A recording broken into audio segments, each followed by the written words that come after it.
5 de la tarde, 4 minutos, 25,8 la temperatura en la ciudad de Buenos Aires y alrededores, y hace unos días se presentó un libro de manera virtual, como hoy es bastante habitual, por supuesto, llamado Único, del autismo a la neurodiversidad, aprendizajes de una madre, y tenemos la posibilidad de conversar, y nos está escuchando del otro lado, con Agustina Videla. Agustina es la autora de este libro y es mamá de un adolescente con autismo, precisamente, y a partir de esa experiencia fue que se lanzó a hacer este libro que ahora les estamos contando. Agustina, buenas tardes. Pablo Marcau, aquí en Radio Cooperativa, te saluda. ¿Cómo estás? Hola, ¿qué tal, Pablo? Muy bien, muchas gracias por la invitación. Bueno, gracias por el contacto y por acceder a la charla para contar algo que de un tiempo a esta parte, por suerte, uno supone, se instaló bastante, que es discutir, y qué mejor que hacerlo con buenos argumentos, con buenos elementos, con buen material de trabajo, como en este caso un libro, la problemática del autismo. Había muchísimo desconocimiento del tema, había muchísimo prejuicio y había, por supuesto, muchas dificultades para las personas o las familias que transitaban por una experiencia de este tipo, ¿no? Sí, totalmente. Es un diagnóstico que a veces bueno, es complejo de por sí, a veces se tarda mucho tiempo también en llegar a él, y en todo caso, digamos, los síntomas o los rasgos que lo componen, bueno, son muy amplios, ¿no? Pero a veces tienen que ver con diferentes tipos de conductas sociales difíciles o cuestiones emocionales, ¿no? Hay diferentes tipos de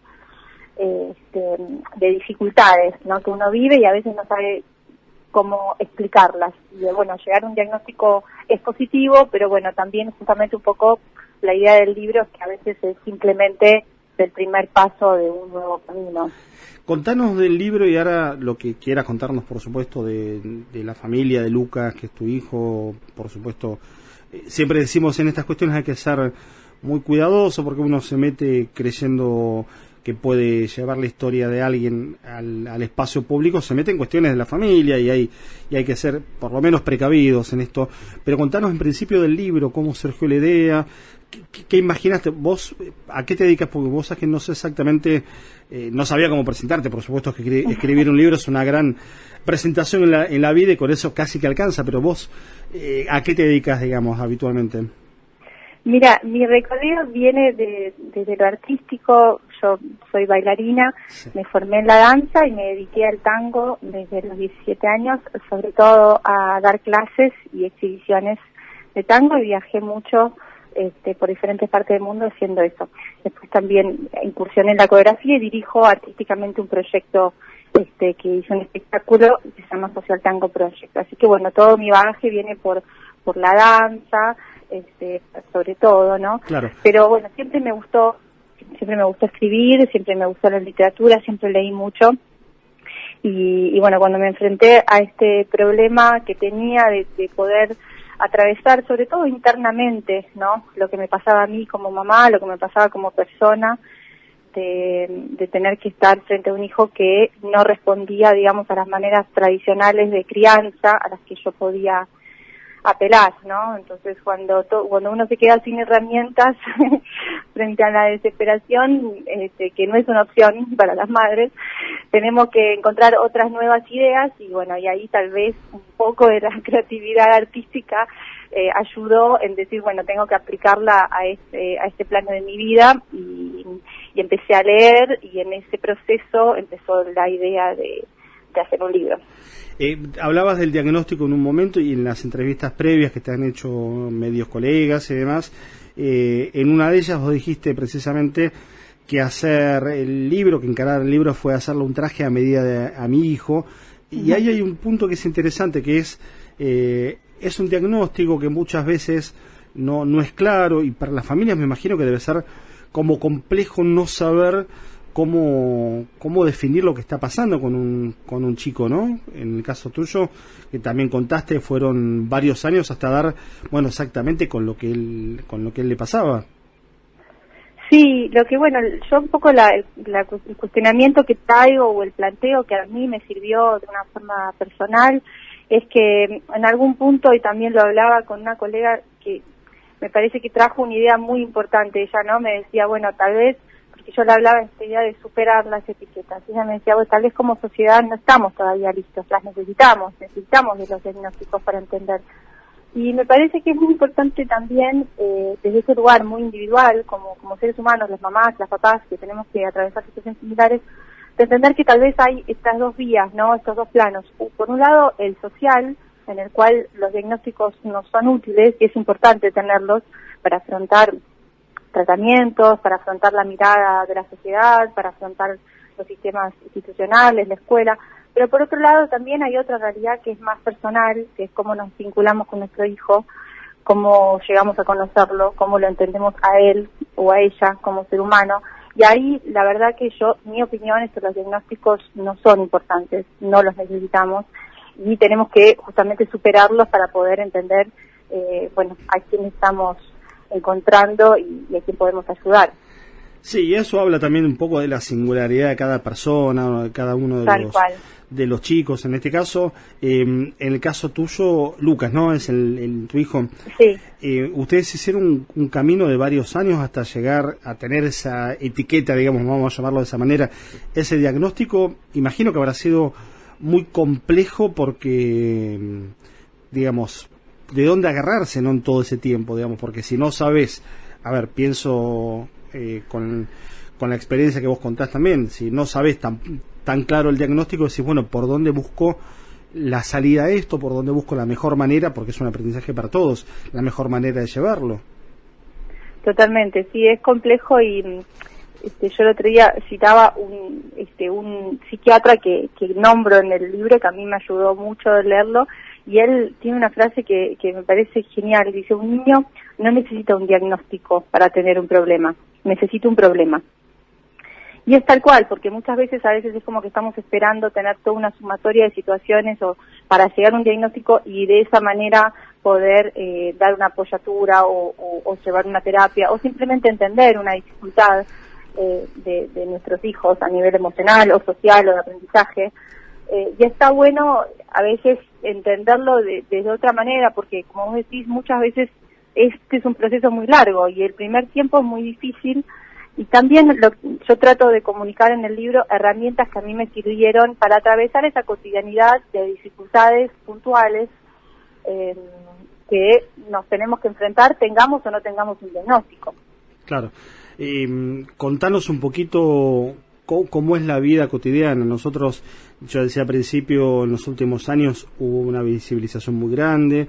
Hay un día puntual, el próximo va a ser el 2 de abril, que es el Día Mundial de Concientización sobre el Autismo. Esto está determinado por Naciones Unidas. Hay un símbolo que en la Argentina es el pañuelo azul, si no me equivoco. Lo digo también de memoria por amigos que tengo que están siguiendo muy de cerca el tema. Pero ¿cómo es el día a día en la convivencia? ¿Cuánto uno aprende también con una situación así? Sí, bueno, aprende muchísimo, sí, de eso, sobre todo también de eso hablo, ¿no? Más que poder hablar yo como mamá no puedo hablar de una manera general del autismo, ni dar ningún consejo, ni ninguna receta. Sobre todo hablo de lo que a mí me pasó en este proceso, como vos decís, de todo lo que uno aprende, teniendo que poner a prueba muchas veces su paciencia, su tolerancia, su flexibilidad, su apertura mental para poder ver las cosas desde otro aspecto, de otra manera. Bueno, sí, todo eso es un gran aprendizaje que sirve para muchos otros planos de la vida, ¿no? Uno después lo puede trasladar, y yo creo que justamente nos hace bien a todos incluir de verdad, más que un servicio hacia el otro, es un servicio hacia nosotros mismos, porque como seres humanos crecemos. Hay en el Instagram de Único Aprendizaje de una Madre una imagen de Lucas, y estás vos, ¿no?, con el libro y Lucas. Contanos algo de Lucas, porque en esa imagen, que además se ve un pibe pleno crecimiento, 13 años, digamos, a mitad de camino los que somos varones y nos acordamos de esa edad en donde todo parece raro y viste, sos un pibe pero ya empezás a estar grande, se lo ve con una sonrisa tremenda junto con el libro. ¿Cómo es el día a día con él? ¿Qué pasa con el libro y él, digamos? Contanos donde quieras, lo que quieras, digo, y hasta Claro. donde puedas, Bueno, un poquito de esa intimidad, ayudarnos a meternos en esta historia desde esa mirada también. Sí. Bueno, todo es bastante reciente, igual él es como súper consciente de este proceso y del libro y de todo.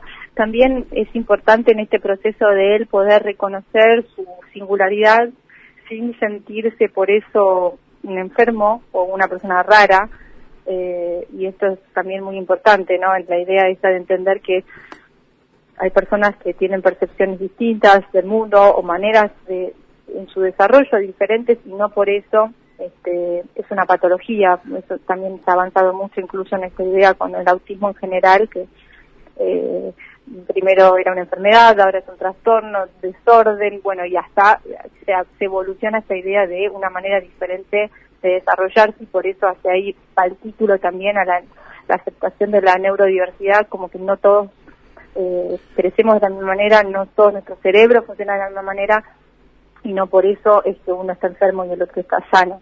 Y con Lu, bueno, obviamente no es fácil en un montón de aspectos, él tiene bastante dificultad con lo emocional, su ánimo y sus estados anímicos cambian mucho, es como muy pasional, es muy difícil en la crianza porque no hace caso, digamos, no hace lo que debería hacer porque uno le dice que tenés que hacer esto. Entonces uno tiene que ser muy creativo para encontrar rutinas, para poner algún límite, para ordenarlo. Así que bueno, es un gran aprendizaje cotidiano. Agustina, estamos charlando con Agustina Videira, que es la autora de Único, del autismo a la neurodiversidad, de Experiencias de una madre. Déjame aclarar algo, yo dije en el Instagram, la que está en la foto con Lucas es tu mamá, digamos, es la abuela de Lucas. Sí, yo no te quería interrumpir porque es un detalle, pero corregí, fue vos un sabés error que de la nota. En los medios nos equivocamos todo el tiempo. Obvio, Lo que pasa es que rara vez uno dice me equivoqué, ¿no? Mientras lo decía, leo el texto dije, no es la misma persona, además no te conocemos personalmente, y dije, tiene una foto en el estado de WhatsApp, en el perfil, y esta foto acá no es la misma persona, claramente. Bueno, Esa es mi mamá, es la abuela mamá. de Lucas. Lo que pasa que, bueno, es tan hermosa y tan joven que hubiera pasado perfectamente por la mamá de Lucas, así que no había mucho que aclarar. Bueno, escúchame, pasale este pedacito de la nota a tu mamá, mandarle un saludo y decirle que se sienta muy bien porque se parece mucho a la hija, con lo cual se va a sentir reconfortada. Yo me siento muy bien porque me parezco mucho a mi mamá. Está buenísimo eso. Y contame cómo fue viste, a lo que nos gusta escribir también nos interesa saber estas cuestiones, un poco de la cocina del libro, cómo fue el proceso de escritura, buscaste ayuda, lo escribiste de corrido, tuviste un editor, con quién lo editaste, digamos, contanos un poquito de cómo se gestó el libro Único. Sí. Mira, la verdad, yo tenía mucho la idea y empecé a volcar todas mis experiencias en estos diarios. Escribía casi cotidianamente porque tenía mucho material de escritura, teníamos una vida muy intensa y de hecho era como una manera de hacer catarsis para mí también, a mí me hacía bien, y dije, bueno, voy a empezar porque me daba cuenta que después a veces me olvidaba. Y también era más una cuestión, incluso como una forma de documentar, yo pensando también en mis encuentros con psicólogos, con psiquiatras, con profesionales de la salud, donde muchas veces hay que, bueno, explicar cuáles son las conductas, cuáles son las dificultades, y yo, bueno, voy a describir todo esto que nos ocurre,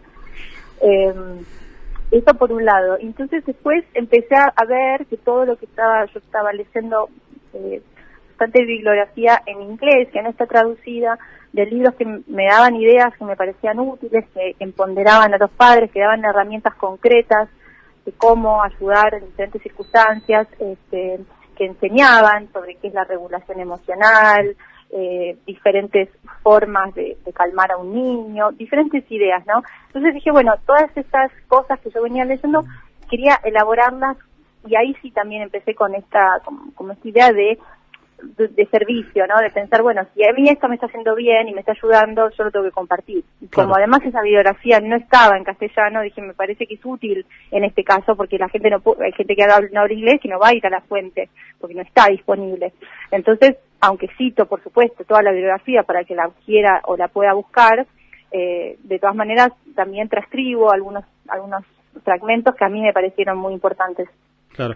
Me acerqué a un editor, se llama Daniel Riera, gracias a una amiga, una gran fotógrafa, Nora Lezano, que fue quien hizo la tapa del libro, que es hermosa esa foto. Es muy linda la tapa, sí, hay que contar que es muy linda. Es de Nora, esa foto, y bueno, Nora me recomendó al escritor Daniel Riera, y fui haciendo un trabajo donde yo le escribiendo los capítulos y él los iba leyendo.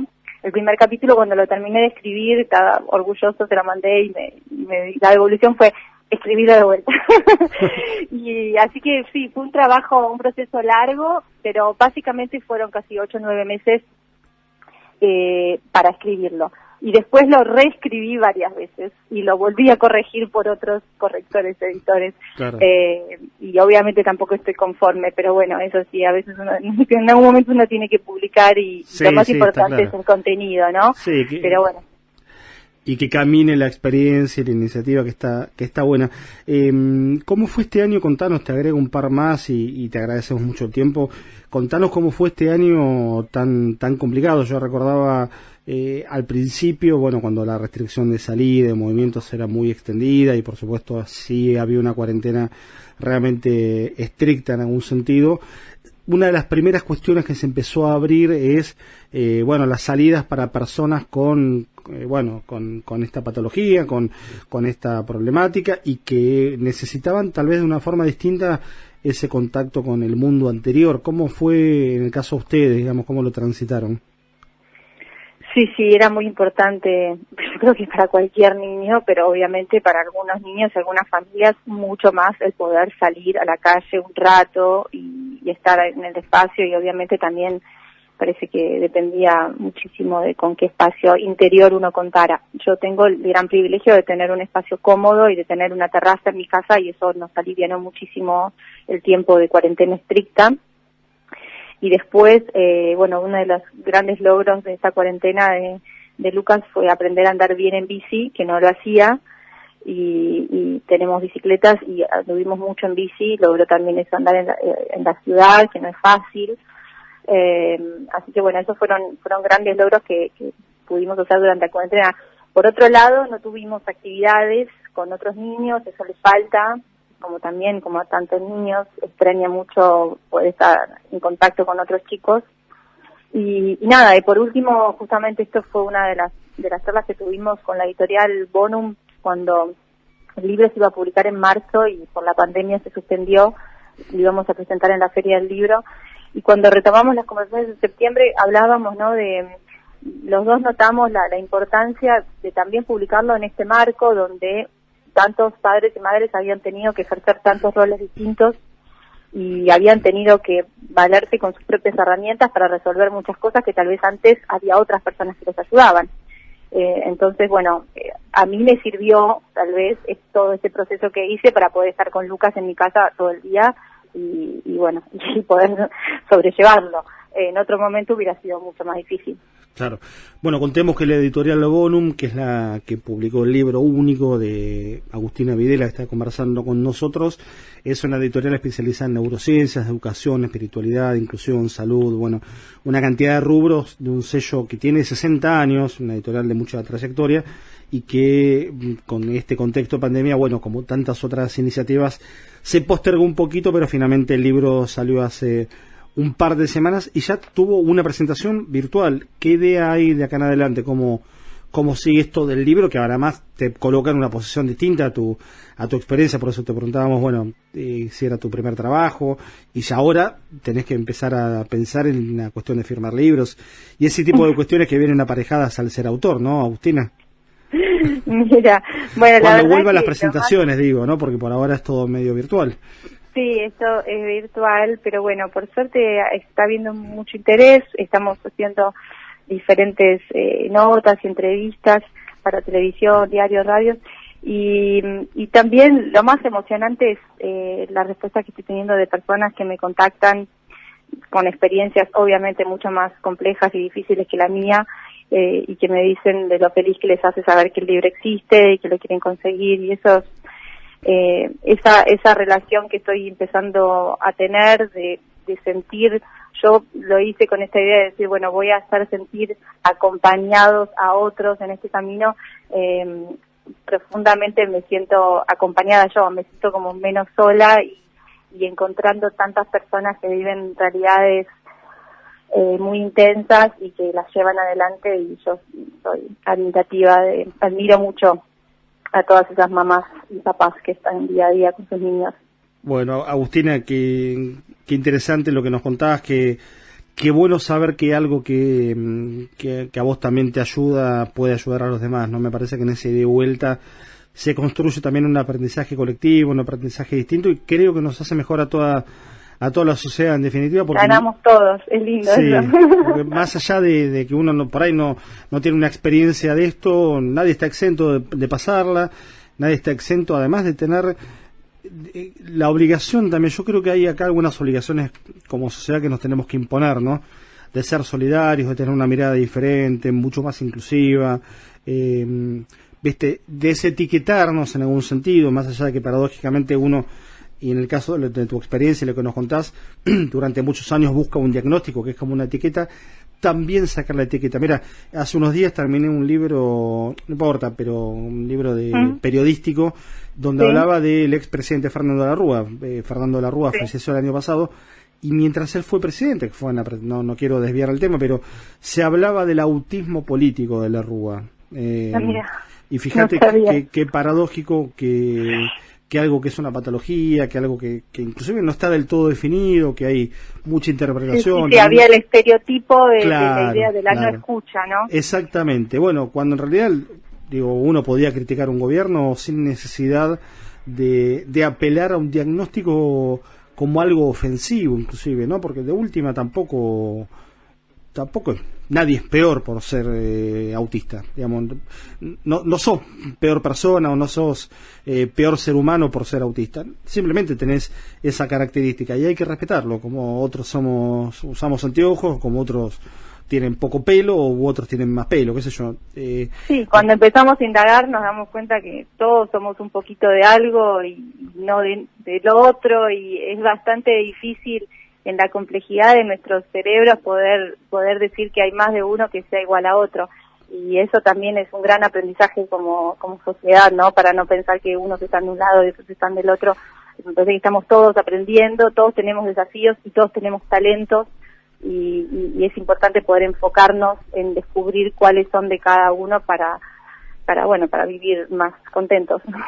Bueno, Agustina, te agradecemos este contacto, más allá de lo difícil que ha sido este año y de la experiencia compleja, seguramente por momentos para ustedes que ha significado atravesar todo esto con Lucas, con la familia. Tal vez sea momento de quedarnos también con esta imagen, ¿no? Salió el libro y eso para muchas personas es una ayuda, pero ustedes también. Y Lucas aprendió a andar en bicicleta. No es poco para este año donde tantas cosas malas han pasado. Así que elegimos quedarnos con eso y elegimos también estar atentos a cómo sigue el desarrollo del libro y a disposición para seguir conversando cuando haga falta, ¿eh? Muchísimas gracias, Pablo. Muchísimas gracias. Te mandamos un saludo grande a vos, a Lucas y a toda la familia. Gracias. Hasta luego. Chao. Chao. Es Agustina Videla, la autora de Único, del autismo a la neurodiversidad, aprendizaje de una madre. Lo publicó la editorial Bonum y dialogó con nosotros acá en Puro Contenido.